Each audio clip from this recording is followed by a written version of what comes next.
جی حضرت شیخ عبدالحق محدث دہلوی علیہ رحمہ نے دارج النبوہ کی پہلی جلد میں یہ بیان کی۔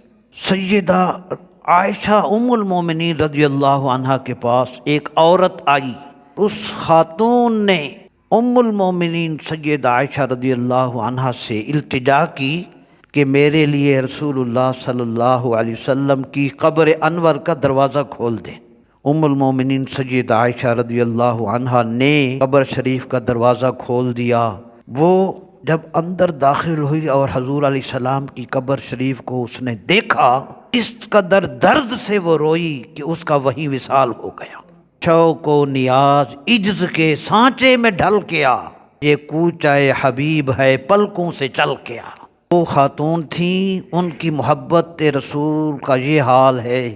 اور ہماری آج بہنیں ہیں جنہیں قرآن مجید میں اللہ تعالیٰ نے نامحرم مردوں سے پردہ کرنے کا حکم اور جسم کو ڈھانپنے اور نامحرم کو نہ دیکھنے کا حکم دیا۔ آج ہماری بہنوں کے لیے یعنی سر پہ دوپٹہ رکھنا بہت مشکل ہو گیا۔ کس قدر ہم دور ہوئے اللہ رسول کے حکام سے، سوشل میڈیا میں اپنے حسن کی دھوم مچانے کے لیے اللہ رسول کو ناراض کر رہے ہیں۔